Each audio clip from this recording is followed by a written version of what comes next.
want to speak for John because he's too quiet to speak. But this church started a life that John and I never, ever dreamt about. When we first came here, Mariners was a couples group that met for dinner, and maybe we had a program and maybe we didn't. But we enjoyed it so much, made so many good friends, that we stayed with it. And we just found out that Mariners was more than at this church, it was all over the country. So we started going to the meetings that were being held in Iowa, learned to meet some of the couples and families that were involved with Mariners in Iowa, which led us to being the Iowa Skippers, which led us to going to national meetings. And when we went to the national meetings, the children stayed in a college dormitory with another student their age. So I think it was Marilee that was in a room with another girl who was also 4 years old. And it sort of blew my mind, but they were responsible for going to their classes, they were responsible for getting to the meals without their parents. And that taught my kids so many things that I couldn't have taught them without that opportunity. So we are thankful that this church led us to doing those things with our family.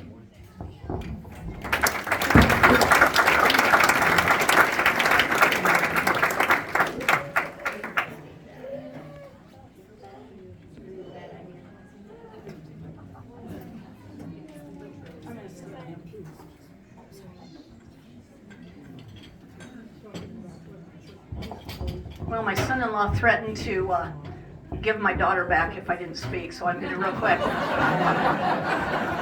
No offense, Tara.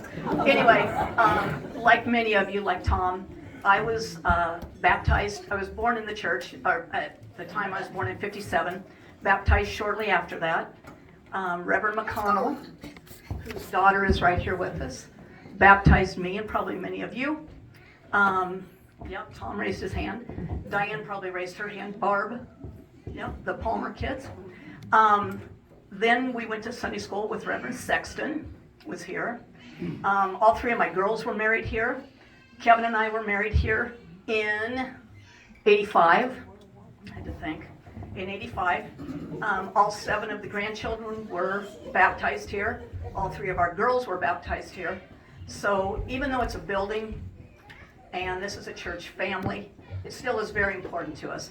And at every segment of importance in my life, the church is here. So that's very important to me, so thank you.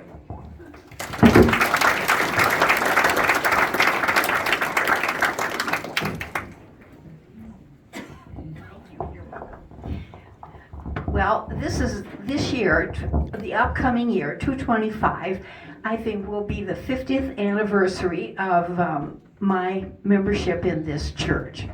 And I could talk quite a long time about what that's meant to me, and I won't. But I do have since we've been very close to Halloween this week, I'll tell my spooky story about the church.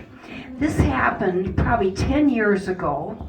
By that time I was a widow, but I was singing in the choir.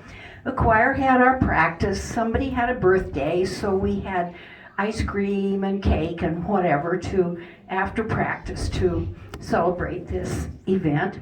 And we had coffee, and I went home and went to bed. Everybody else, I presume, did so. And I was nicely in bed, and I thought,